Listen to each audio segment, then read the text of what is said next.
Nggak apa-apa tadi. Langsung pasal. Ya. Ya, jadi seorang mukmin itu ketika dia imannya sudah betul-betul masuk ke dalam hatinya, ya, maka apapun perintah Allah dan Rasul dia lakukan.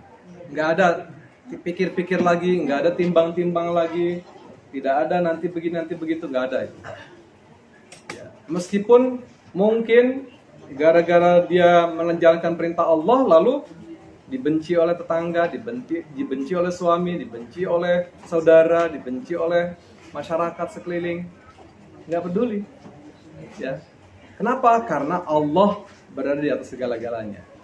Allah lah yang melindungi kita. Allah yang menjamin kehidupan kita. Gitu. Ini namanya keimanan. Ya. Jadi ibu sekali lagi kalau ibu baca Quran ada kata-kata ya ayyuhalladzina amanu, lihat. Atau nanti ada kalimat ulaika humul mu'minuna haqqan. Mereka itulah orang yang beriman sesungguh-sungguhnya. Itu di Al-Qur'an banyak. Ada beberapa surat. Ulaika humul mu'minuna haqqan. Mereka itulah orang-orang yang beriman dengan sebenar-benarnya. Nah, ini lebih tinggi lagi nih karena ada kata-kata haqqan. Ya, seperti apa? Contohnya misalnya nih di surah Al-Anfal.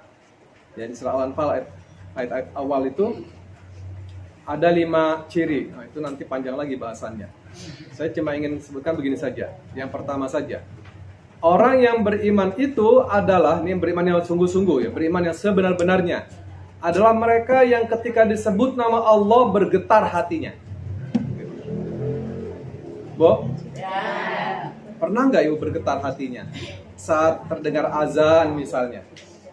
Ya, begitu terdengar azan, langsung tutup dagangannya, tinggalkan dagangannya, menuju ke musola atau menuju ke kamar untuk sholat, ya, tinggalkan. Ini cuma terjadi di Saudi Arabia, kemudian di Aceh. Nah, yang paling dekat dengan kita di Aceh. Di Aceh itu Bu, kalau sudah terdengar azan, wajib tutup dagangannya dan harus memenuhi panggilan azan. Dan kalau tidak, ada petugas yang mengawasi.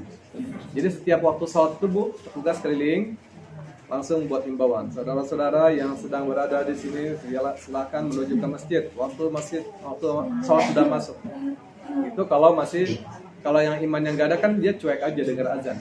Tapi kalau yang mau disebut sebagai mukmin yang sebenarnya itu al-mu'minuna haqqan, maka diantaranya adalah ketika terdengar disebut nama Allah bergetar hatinya. Gitu ya.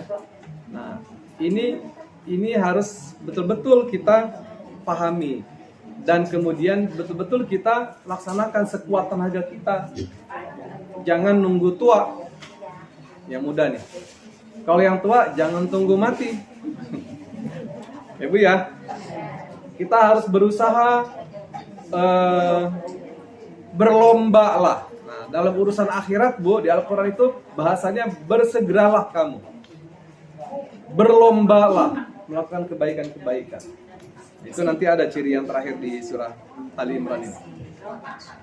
Baik. Saya ingin menyebutkan apa yang disampaikan oleh Rasulullah SAW. Tadi firman Allah, itu banyak sekali firman Allah yang tentang ciri orang yang beriman. Dan tadi ya salah satunya nanti kita bahas di kesempatan lain di surah Al-Anfal itu ya, dari ayat 1 sampai 5 itu ada ciri-ciri keimanan orang yang beriman yang sebenarnya. Tapi saya akan batasi untuk hari ini di surah Ali Imran tentang orang yang beriman. Nah, di Rasulullah SAW pernah menyampaikan begini. Mungkin ibu sering dengar. Man kana yu'minu billahi wal yaumil akhir falyaqul khairan aw liyasmut. Nah, ini sering saya sampaikan. Sekarang saya sampaikan lagi, takutnya lupa ibu dan saya juga. Kalau kamu beriman pada Allah dan hari akhir, maka berucaplah yang benar atau diam. Falyaqul khairan aw liyasmut. Berkatalah yang baik atau diam. Nah, itu ciri keimanan. Ibu ya. Kalau ibu menganggap kalau saya ngomong nanti hanya keluar kata-kata yang buruk, mendingan saya diamlah. Ketika lagi ngobrol nih sama tetangga, lagi nenangga, gitu ya, lagi ngegosip, nah, lagi ngerumpi ya, maka kita termasuk orang yang beriman atau tidak nih? Coba masuk pada kelompok orang-orang lagi pada ngobrol itu, lalu bagaimana sikap kita? Begitu obrolan masuk kepada persoalan-persoalan yang tidak baik, misalnya ngegosip, ngegibah, ya Bu ya, gibah tahu Ibu ya, ngomongin keburukan orang. Nah, maka orang yang beriman itu langsung, maaf, saya tidak ikutan, ditinggalkan itu. Jadi seperti itu. Tapi kalau Ibu merasa asyik, ya udah, lain lagi. Ya, artinya Ibu belum menghayati betul mana orang yang beriman pada Allah dan hari akhir itu diantaranya adalah orang yang berkata baik atau dia. Jadi ya udah, kalau kita tidak mau ngomong kalau kita menghindarkan diri dari pembicaraan yang buruk, diam itu lebih baik. Diam lebih baik. Tapi kalau misalnya ada orang menyebarkan fitnah, kita tahu itu fitnah, dan kita tahu siapa yang menyebarkan fitnah itu di hadapan kita, maka kita harus ngomong, jangan diam, gitu loh. Katakan itu tidak benar, yang benar itu begini. Harus seperti itu. Jadi jangan dibiarkan sampai kata-kata itu, informasi itu menyebar kemana-mana. Kan paling enak Bu kalau terima informasi Bu ya. Ibu terimanya A, begitu Ibu sampaikan ke berikutnya jadi B, A, B gitu ya. Ke berikutnya A, B, C, terus sampai Z. Nggak pernah berkurang kan Bu ya? Kecuali titipin duit, baru mulai berkurang sedikit-sedikit. Ya Bu ya. Nah, jadi kalau begitu kita tahu bahwa ini adalah fitnah, lakukan dijelaskan, katakan itu fitnah, itu bohong, tidak benar, harus berani mengucapkan itu, ya. Supaya saudara kita tidak dosa, ya, tidak dosa. Kan kalau orang menyebarkan fitnah itu Bu, sama bahkan dikatakan Allah lebih kejam daripada pembunuhan. Ya Bu ya, al fitnatu asyaddu minal qatl. Bahwa fitnah itu lebih kejam daripada pembunuhan. Jadi kalau Ibu melakukan fitnah itu sama dengan, taruhlah kalau membunuh itu 1 orang, maka Ibu membunuh 2, 3, 4 orang gara-gara fitnah. Nilainya Bu, nilai dosanya. Padahal Bu, dosa orang yang membunuh itu, ya, ketika 1 orang dibunuh, itu sama nilainya dengan Ibu membunuh semua manusia di muka bumi ini. Gitu. Ya, jadi jangan anggap enteng tuh Bu, membunuh orang itu. Ya. Lebih baik kita mengalah kalau ada orang beriman, ya, dia melakukan kezaliman kepada kita, lalu kita punya kemampuan membunuhnya, lebih baik kita diam, berhenti di sana. Maafkan, itu lebih baik daripada Ibu membunuh, meskipun dia salah, dia zalim, lalu dibunuh, maka nilai bunuh kita itu sama dengan membunuh semua manusia yang ada di muka bumi. Itu oleh karenanya berkatalah yang benar atau diam. Kalau tidak mampu berkata benar, diam saja. Ini sering juga saya sampaikan cerita tentang seorang ahli ibadah. Orang melihatnya dia ahli ibadah, tapi ternyata ahli neraka. Aneh ya. Salat tahajudnya rajin, ya, puasanya rajin, puasa Senin Kemisnya, puasa Nabi Daudnya rajin, lalu sedekahnya rajin, pokoknya semua kebaikan dia lakukan lah. Tapi ada satu dosa yang dia tidak bisa berhenti, yang dia tidak bisa merubah. Bukan tidak bisa merubah, dia tidak mampu merubah, tidak mau merubahnya, yaitu berkata kotor, berdusta, memfitnah, gara-gara mulut. Ya, makanya kata Rasulullah kan, keselamatan seseorang itu bergantung pada lidahnya. Ya, kalau Ibu mau hidup selamat, jaga lidah ini, jaga mulut ini untuk tidak berbicara yang, ya, tadi yang bohong, yang dusta, yang kotor, caci maki, fitnah dan sebagainya. Kan dari mulut ya Bu ya. Jadi jangan anggap remeh, jangan anggap cuma ngomongin sedikit doang kok, gitu ya. Kan biasanya kita begitu, cuma ngomong dikit doang, padahal nanti tuh omongan tuh bisa berkembang, bisa berkembang Bu. Kalau Ibu ngomong A itu begini misalnya, nanti akan berkembang jadi B, C, D, dan ditambah juga berkembang. Jadi setiap perkembangannya itu terus mengembang. Jadi hati-hati dengan mulut kita, Ibu ya. Katakan yang benar, yang baik, atau diam kalau tidak mampu berkata benar dan baik. Terhadap siapapun, terutama tentu saja terhadap keluarga kita sendiri, terhadap suami, terhadap anak. Ya, tolong kendalikan mulut kita, Ibu ya, terhadap suami, terhadap anak. Oke, itu yang pertama. Yang kedua, kata Rasulullah, ciri keimanan itu diantaranya juga adalah man kana yu'minu billahi wal yaumil akhir fal yukrim jarahu. Kalau engkau beriman pada Allah dan hari akhir, maka muliakanlah tetanggamu. Muliakanlah. Bukan cuma sekedar berbuat baik, Bu, tapi muliakanlah. Tahu muliakanlah? Memuliakan orang bagaimana, Bu? Ya. Lebih dari cuma sekedar berbuat baik. Iya. Artinya kita jaga kehormatannya gitu. Tetangga kita itu kita jaga kehormatannya. Galaknya kayak apapun tetangga itu, jahatnya kayak apapun tetangga itu, tetap muliakan dia. Bagaimana cara muliakan tetangga yang jahat? Terus nasihati dia. Kirim hadiah. Kalau kita punya duit banyak, kirim hadiah. Kalau kita bisa kalau kita masak, lebihin dikit, kasih tetangga kita yang jahat itu. Gitu loh. Ini yang dimaksud jaro, muliakan fal yukrim jarahu ini. Ya, muliakan tetanggamu. Apalagi kalau misalnya tetangga kita orang kafir, Bu. Maksudnya, kenapa kita harus lebih baik dari orang kafir itu? Supaya dia masuk Islam, Bu. Ya, kita punya tetangga orang kafir nih. Ya. Jadi perintah Rasulullah ini umum sifatnya, tidak khusus pada orang Islam. Meskipun dia orang kafir, kita harus lebih baik dari dia.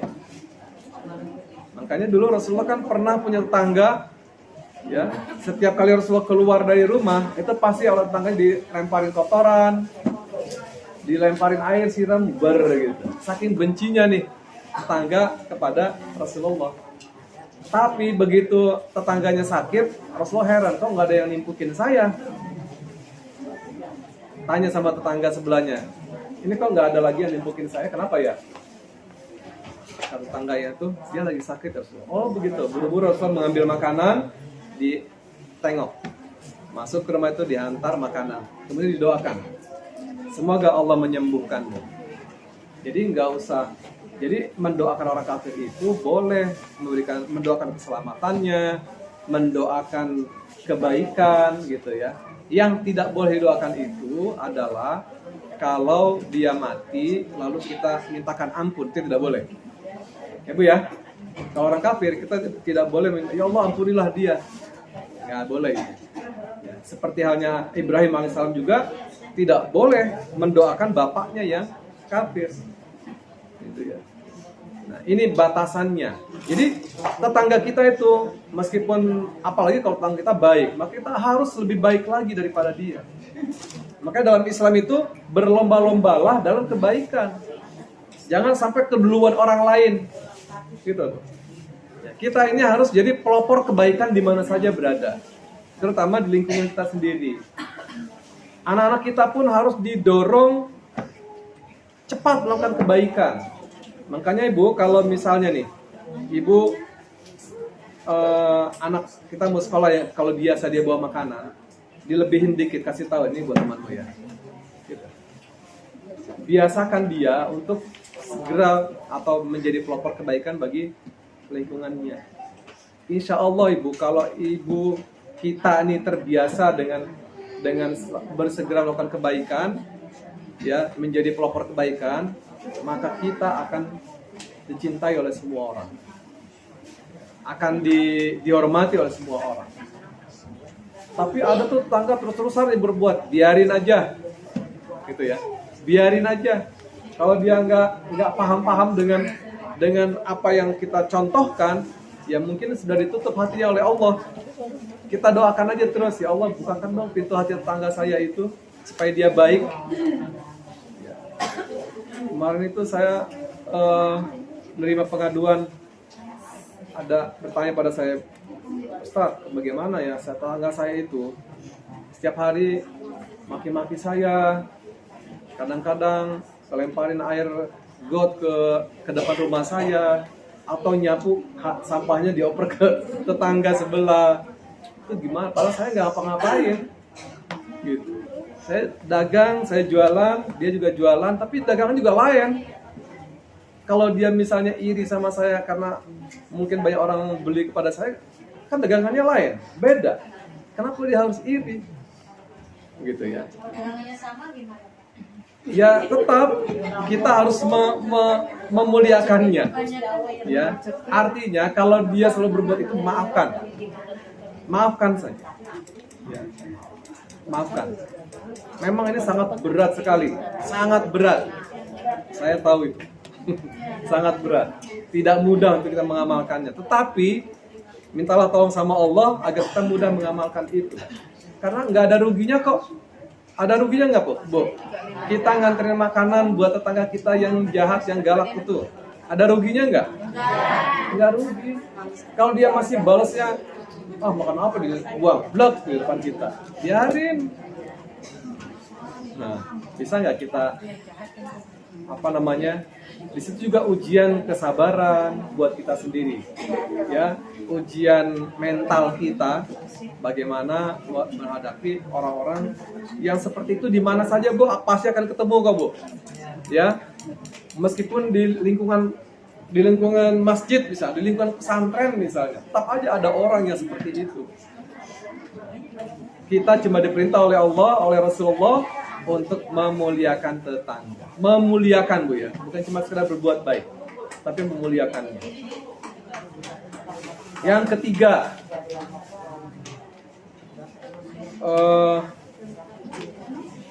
man kana yu'minu billahi wal yawmil akhir falyukrim dhaifahu.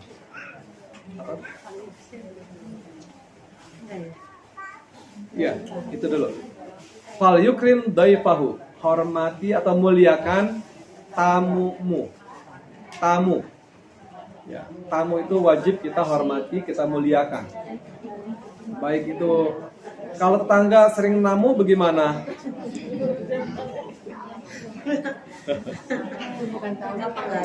Iya. Malah menjadi lebih baik, Bu. Dia sering namu, ya udah. Apa sih yang bisa kita layani buat dia gitu misalnya. Tentu saja sesuai kemampuan kita, Bu, ya. Sesuai kemampuan. Kalau dulu Nabi Ibrahim alaihissalam itu, Bu, dia selalu mencari orang. Misalnya dia mau makan nih. Nah, ini saya belum bisa atau kita belum sempat kali ya. Setiap kali dia mau makan, Ibrahim alaihissalam makan nih, dia keluar dulu nyari orang untuk menemaninya makan. Kalau belum ada orang yang bisa menemani dia tidak makan. Ibrahim alaihissalam. Dan makanan juga bukan sembarangan, Bu. Bukan kita makan daging, dia makan kulitnya atau makan tulangnya, bukan. Ya, sama-sama, dagingnya sama, minumannya sama, gitu, apanya sama. Seperti itu memuliakan tamu. Dulu di Arab itu, Bu, berlaku tradisi perang. Orang Arab itu gampang panas. Ya, gampang naik darah dia. Dulu itu ya, ketika dia masih kafir. Makanya sering terjadi pertempuran antar suku. Ya, itu nggak pernah damai. Selalu saja perang. Nah, kalau misalnya datang bulan haram, kita ada 4 bulan dalam setahun, Bu, ya. Bulan apa aja? Rajab, Sya'ban, Dzulhijjah, Dzulqa'dah, Dzulhijjah. Ada 4 bulan. Nah, itu pada 4 bulan itu, meskipun lagi perangnya lagi seru gitu, begitu masuk bulan haram mereka berhenti. Kembali ke tempatnya masing-masing. Nah, ketika misalnya nih Datang orang musuh ini datang ke kampungnya, lalu bertamu ke rumah musuhnya itu, musuh bebuyutannya kayak apa, itu dihargai, dihormati, seperti nggak ada permusuhan. Itu saking memuliakan tamu. Makanya tradisi ini oleh Islam dilanjutkan bahwa kita itu wajib memuliakan tamu kita. Apalagi kalau dari jauh, kalau dari dekat sih mungkin, kalau tetangga sebelah kita mungkin bisa sambil inilah. Tapi kalau dari jauh itu jangan pernah ditanya kapan pulangnya. Baru duduk, ada keperluan apa, jangan ditanya gitu. Ibu ya, ngajak ngobrol dulu yang enak, sediakan makan, minum segala macam. Ya. Batas bertamu itu 3 hari. Nah, setelah 3 hari baru tanya. Mungkin enggak ya? Tapi begitulah tradisi sunnahnya, ya. Kalau ada tamu itu, kalau dia mau bermalam, biarkan. Ya, sediakan kalau memang ada kamar. Kalau tidak ada kamar, ya udah, suruh ke kamar lain. Suruh. Kalau kita punya duit, wah di rumah saya nggak mungkin saudara nginap. Nih saya sewain kamar di hotel. Yes. Keren kan, Bu? Saja nggak ada pas ada. Iya. Oh iya, ada di masjid. Suruh tidur di masjid. Jadi gitu. Jadi persoalannya adalah bahwa kita ini harus betul-betul memahami perintah ini. Memuliakan tamu itu bagian dari keimanan. Ini ya, bagian dari keimanan. Oke, saya kira cukup 3 itu dulu. Nanti kita lihat sambil berjalan pengajian kita ini. Kita coba aja nanti ibu-ibu, kalau ibu punya waktu ya, atau sempatkanlah setiap hari tulis di Al-Quran itu ada kalimat ya ayyuhalladzina amanu. Satu hari satu ya ayyuhalladzina amanu. Apa terusannya? Ya, dan itu perintah tuh Bu, yang ibu, yang kita semua harus lakukan. Pokoknya kalau ada kalimat ya ayyuhalladzina amanu itu artinya perintah wajib untuk kita lakukan. Ibu bisa lihat. Apalagi nanti Ramadan Bu, daripada bengong, daripada lihat sinetron, mendingan buka Quran, cari ya ayyuhalladzina amanu mana aja nih. Gitu. Ya Bu ya, catat apa saja sih perintahnya nih. Baik. Jadi itu ya ciri pertama bahwa seseorang itu harus beriman pada Allah dan hari akhir dengan segala amaliyahnya. Ya, jadi kalau kita betul-betul beriman pada Allah dan hari akhir, maka lakukanlah apa yang diperintahkan Allah dan Rasulnya. Baik, yang kedua apa cirinya? Yaitu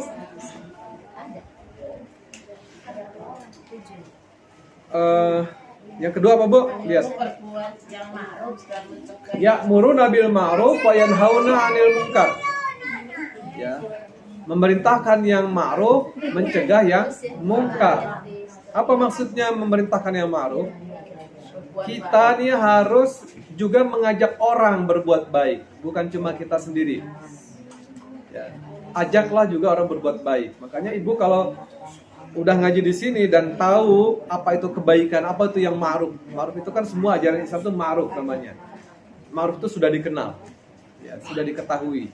Nah, ketika Ibu sudah dapatkan apa yang didapatkan dari pengajian kita ini, maka sampaikan juga kepada yang lain.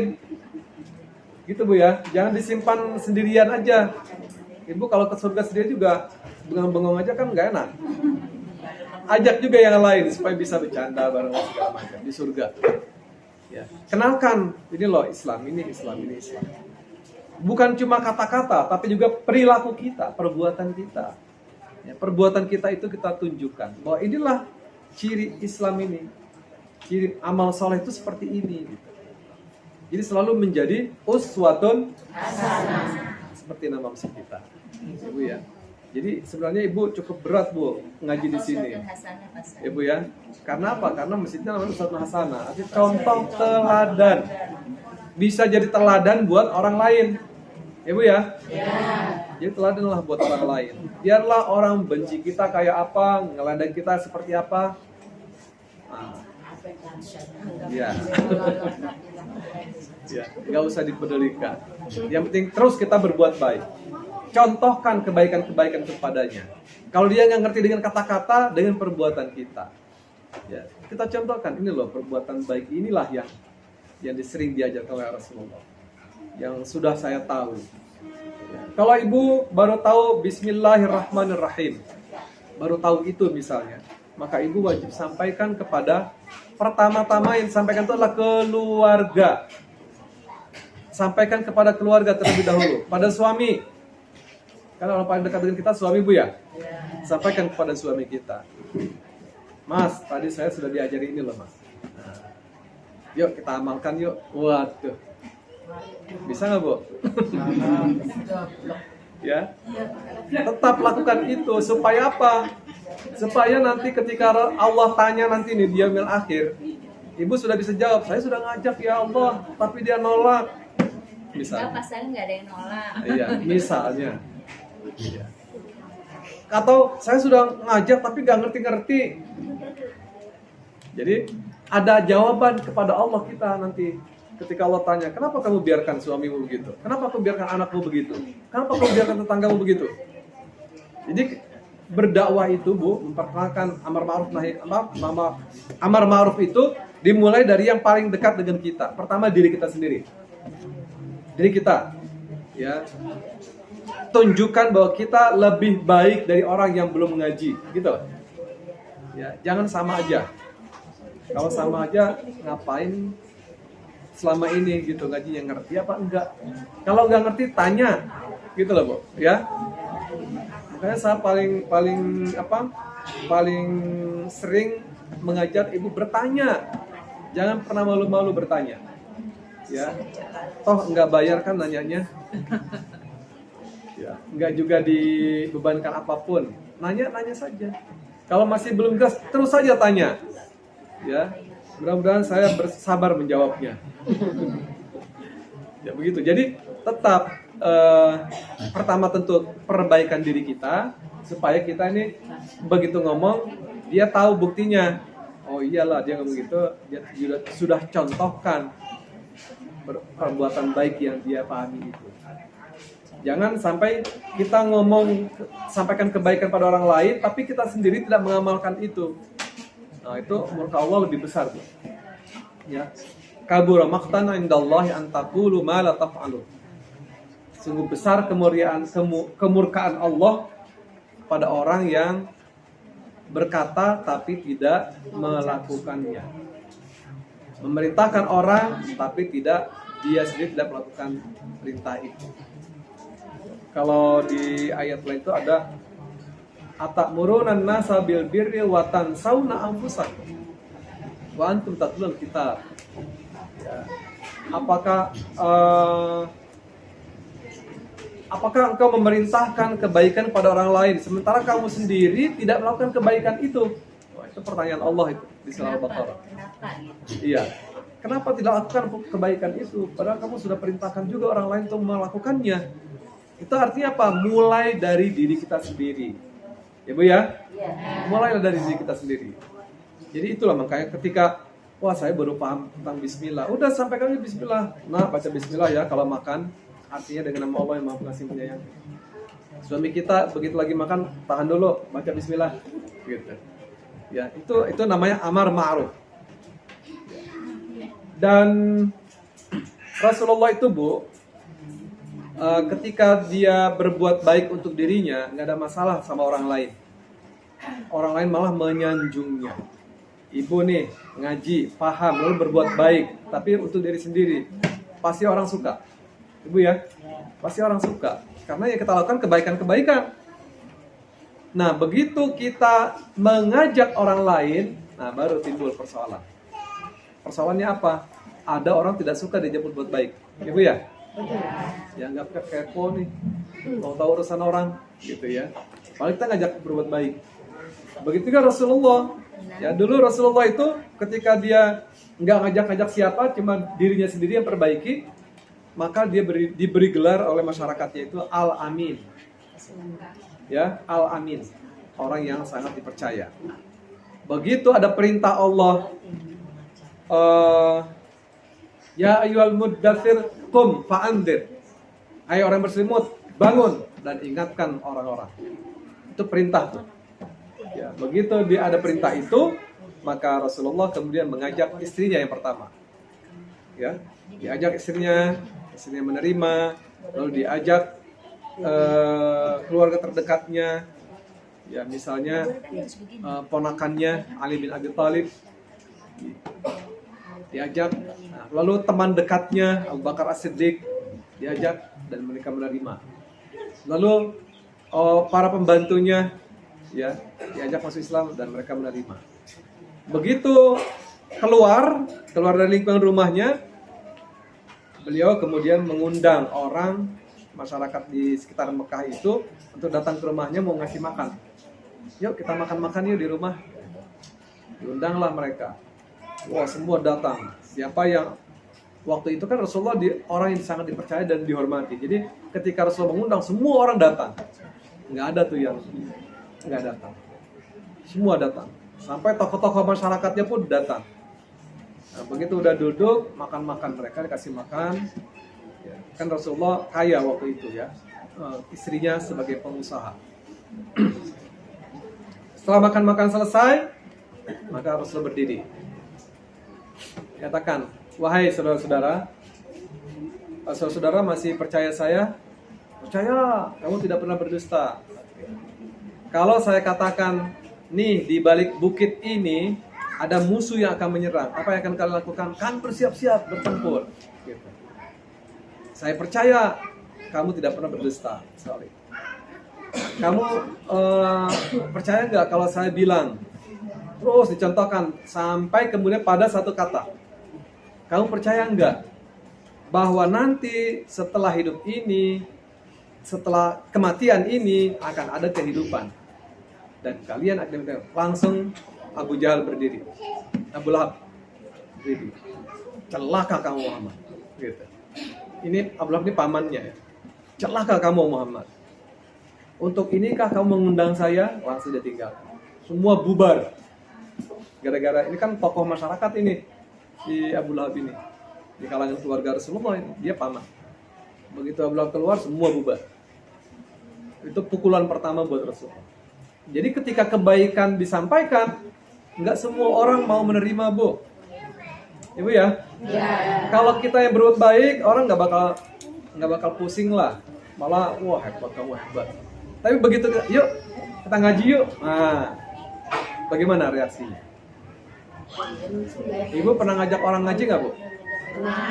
Pernah. Mereka terima semua? Enggak. Iya.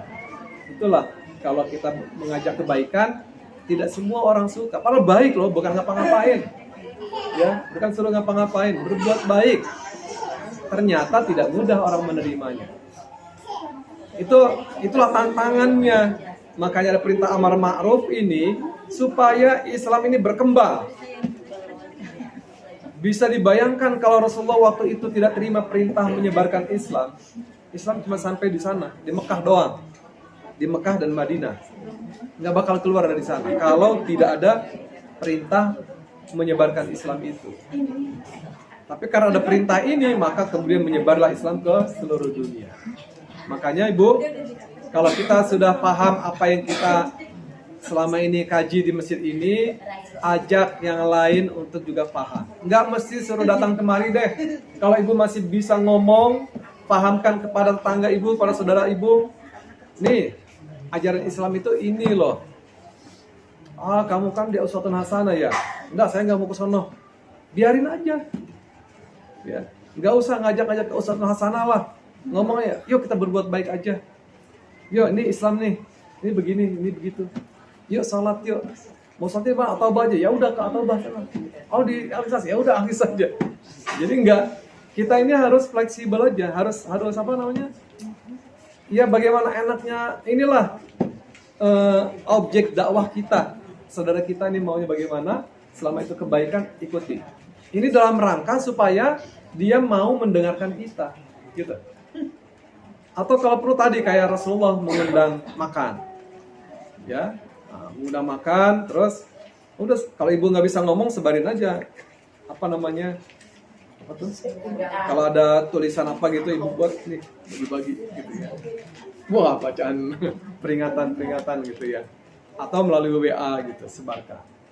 Jadi seperti itu ya. Amar ma'ruf ini harus semua kita lakukan supaya Islam ini terus berkembang, tidak berhenti di ibu, tidak berhenti di kita, ibu ya. Dan insya Allah ibu, kalau ibu jadi petugas amar ma'ruf, jadi orang yang selalu menyebarkan kebaikan, mengajak orang berbuat baik, ibu pasti kebagian pahala sampai mati. Gitu. Kuburan ibu akan terus bercahaya karena banyaknya kebaikan-kebaikan, pahala kebaikan yang terlimpah kepada kita.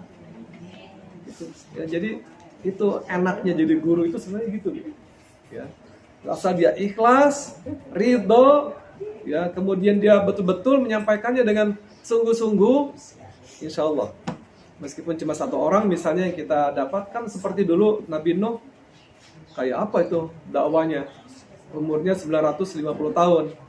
Dakwahnya sepanjang, taruhlah beliau berdakwah selama kurang lebih 900 tahun lah taruh. Ya. Atau 925 tahun mulai mendakwakan Islam. Pengikutnya cuma 70 orang. Bayangkan berarti per tahun per hari dapat berapa ya? Ya. Tapi Nabi Nuh terus saja ya, mengajak orang berbuat baik dan seterusnya. Jadi gitu Bu. Jadilah kita orang yang selalu mengajak orang berbuat baik. Jangan pernah bosan, jangan patah semangat, jangan loyo, ya, jangan lemah, ajak terus orang berbuat baik. Tapi nanti Masjid Ustadz Nasr penuh dong kalau ada orang pada. Gak apa-apa, kita bikin lapangan baru. Jadi begitu Bu ya. Kalau misalnya ibu nggak bisa ngomong, ya udah melalui tulisan orang di copy kirim kepada saudara kita, terutama saudara kita lah, orang-orang yang paling dekat dengan kita, ibu ya. Nggak perlu juga harus ngajak-ngajak ke sesuatu juga nggak perlu juga begitu. Kalau misalnya nggak bisa diajak begitu, cukup ibu sampaikan saja. Ini loh Islam, ini loh kata Rasulullah, ini kata Allah, ini kata sahabat, gitu. Sampaikan terus kebaikan-kebaikan. Insya Allah amalan yang kita sampaikan itu dan diamalkan oleh orang lain, itu pahalanya sampai kepada kita. Kalau itu terus turun-temurun bersambung kepada yang sampai ke ujung waktu nanti nih, itu bersambung terus kepada kita pahalanya tanpa mengurangi pahala mereka sendiri. Enak gak Bu? Enak gak? Kok jawabnya sepi ya? Iya, jadi amar ma'ruf. Ya. Kemudian yang kedua, nahi mungkar. Ya, yang hauna 'anil munkar. Mencegah kemungkaran. Nah, ini lebih berat. Kalau tadi amar ma'ruf aja orang nggak semuanya bisa, nggak semuanya orang mau karena jaga perasaan orang, jaga apa gitu ya. Kan begitu biasanya yang menghalang kita untuk menyampaikan kebenaran itu atau ngajak orang berbuat baik. Nah, tapi ada lagi tingkatan lebih tinggi yaitu nahi mungkar, mencegah kemungkaran. Kenapa harus ada nahi mungkar? Karena Bu, kalau ibu menyebarkan kebaikan, lalu nanti ada orang yang menghalang. Orang yang menghalang ini bukan cuma menghalang apa yang akan ibu lakukan, tapi juga menciptakan perbuatan buruk dan mengajak orang lain berbuat buruk seperti dia. Nah, di sini ada nahi mungkar. Nahi mungkar ini bagaimana? Mencegah kemungkaran itu seperti apa? Disesuaikan dengan kemampuan kita. Kata Rasulullah, "Man ra'a minkum mungkaran falyughayyirhu biyadihi." Kalau kamu melihat kemungkaran, ya, kemaksiatan, kezaliman, maka cegahlah dia dengan tanganmu kalau kamu kuat. Itu ya, kalau kamu punya kuasa. Kalau ibu sebagai ibu RT, maka gunakan jabatan ke-RT-an ibu itu. Ya. Iya, itu namanya kuasa, ya di tangan, kekuasaan. Kalau ibu diberi jabatan sebagai ketua RT misalnya, maka lakukan mencegah kemungkaran. Kalau ada orang mabok, hentikan. Gitu. Itu kekuasaan namanya. Dulu keramat tonggak itu apa, Bu? Ibu mengalami nggak Mas? Ada yang mengalami. Keramat Tonggak. Oh, Keramat Tonggak, Bu. Kalau Jakarta Utara. Yang di Jakarta Tempat Utara. pelacuran. Itu pusat komplek pelacuran terbesar di Asia. Asia apa Jakarta? Asia. Keramat Tonggak. Sekian ratus hektar kok. Jadi satu kampung pelacur, Bu. Isinya satu kampung pelacur. Ada masjid namanya Masjid At-Taubah lagi. Jadi orang, iya, maksudnya supaya taubat itu didirikan masjid itu. Tapi habis keluar dari masjid, ya biasa melacur lagi. Nanti masuk lagi ke masjid, ngaji lagi, tidak ceramah lagi, sholat lagi, keluar, hadapi langganannya lagi gitu. Itu keramat Tuhan seperti itu. Ada beberapa aksi yang dilakukan supaya tutup, ternyata nggak bisa. Ya, Bu, nggak bisa dilakukan karena yang mencegah itu nggak punya kekuatan. Akhirnya apa yang terjadi? Gubernur cukup dengan tanda tangan. Bubar, tutup, langsung tutup. Ibu ya, nggak perlu pertumpahan darah, nggak perlu ribut-ribut. Politik dong, korban. Kita nggak boleh buta. Pentingnya politik. Ibu mesti melek politik. Ya, jadi jangan urusan politik urusan laki-laki, urusan bapak. Jangan begitu. Kita harus tahu, Bu, politik kita. Apa yang harus kita lakukan ketika negara dalam keadaan babak belur, ya, ketika negara dalam kacau balau misalnya, maka peran ibu itu lebih hebat lagi, sebenarnya lebih penting untuk memberikan kesadaran kepada semua orang bahwa memilih pemimpin itu tidak boleh sembarangan. Itu, Bu ya. Saya berharap pemilu yang akan datang ibu menolak semua bantuan yang maksudnya untuk itu, kecuali yang betul-betul kita kenal dia muslim dan dari orang yang bisa kita percaya. Kalau enggak, ya, ibu tanya sama orang yang lebih paham dengan itu. Ini kalau yang ini bagaimana nih? Gitu. Kalau ibu nggak tahu apa-apa, ibu tanya aja. Ini kalau saya milih ini bagaimana nih nanti? Tanya sama orang yang mengerti. Terutama sekali para ulama, para kiai, para ustadz yang mereka melek politik. Ada juga sih ustadz yang nggak melek politik, itu ada. Atau takut-takut dia ngomongnya. Wah, nanti begini, nanti begitu, gitu ya. Itu ada memang. Nggak usah tanya sama yang begitu. Tanyalah sama yang berani. Nanti dijelaskan. Gitu ya, Bu ya. Jadi jangan sampai ngajinya di Aswatun Hasanah, tapi milihnya yang lain. Milih yang bikin menderita rakyat. Aduh. Ngajinya ngaji apa itu ya? Gitu loh. Jadi kita ini harus melek politik supaya kita ini tidak selalu dalam keadaan terzolimi. Ya. Ibu tahu negara kita ini negara paling kaya di dunia. Tidak harus ada orang miskin. Tidak boleh ada orang miskin di negeri ini sebenarnya. Kenapa? Karena kekayaannya melimpah ruah. Ya, emasnya melimpah, minyaknya melimpah, nikelnya, wah segala macam. Itu nggak habis-habis, Bu. Sampai 70 turunan nggak habis-habis. Tapi kenapa kebanyakan orang miskin di kita? Kenapa ada banyak orang nggak kebahagiaan? Di sini, Bu, yang menguasai kita itu yang 90%, ya 98% itu dikuasai oleh 1%, 2% orang. Pemilik tanah di negeri ini sekian juta hektar di orang lain, bukan oleh kita. Makanya ya begitu, dimiliki oleh orang-orang yang zalim, yang dimakan sendiri, ya, tidak dibagikan kepada masyarakat. Kita lihat kemarin ini kasus pajak misalnya, ya, ternyata tukang pajak kita itu kaya, padahal gajinya nggak seberapa. Dari mana? Paham, Bu? Dari mana coba? Gajinya cuma ya paling tinggi 10 juta, 15 juta lah. Tapi penghasilan kekayaannya bisa sampai miliaran. Jadi ini kezaliman. Nah, itu tergantung kita nih, kita milih siapa. Jadi kalau kita milih kemarin salah pilih pemimpin, salahkan diri kita, beristighfarlah, bertaubatlah. Ya Bu ya? Bertaubatlah supaya kita nanti kehidupannya lebih baik. Insya Allah kalau kita semua bertaubat, kita semua sadar, melek politik, negeri ini akan berubah menjadi lebih baik. Bu ya?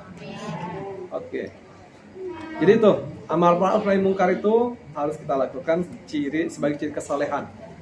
Yang ketiga yang terakhir adalah sabiquna fil khairat. Bersegera dalam berbuat baik. Tadi saya katakan, menjadi pelopor dalam melakukan kebaikan-kebaikan di mana saja.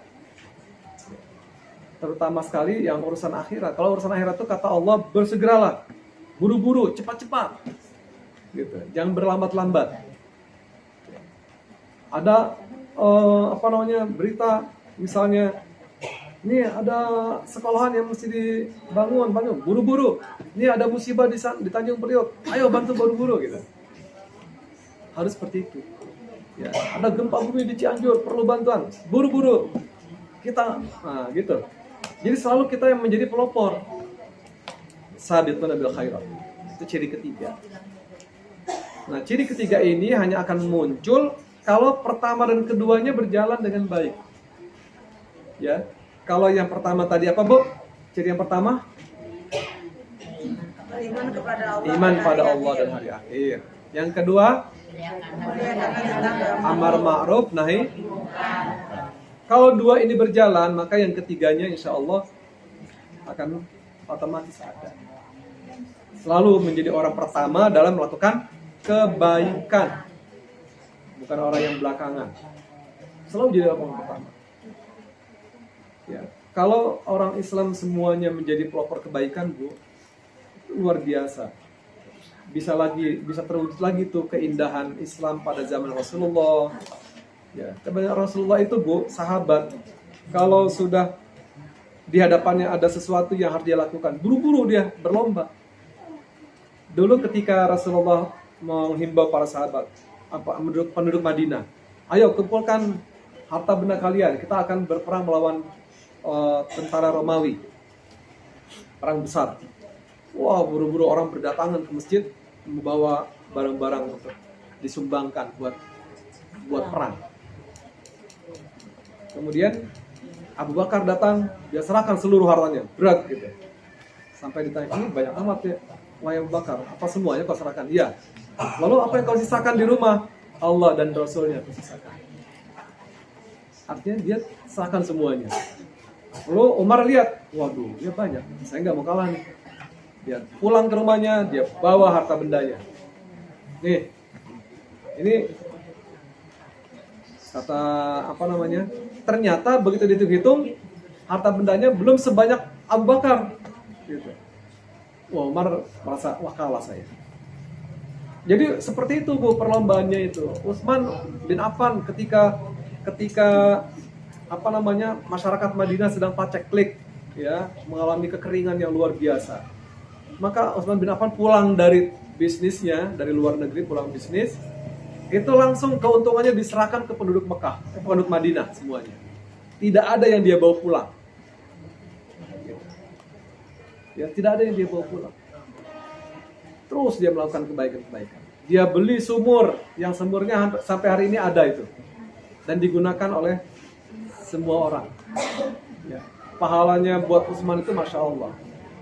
Beliau punya uang banyak itu kemudian dimasukkan ke Baitul Mal menjadi wakaf.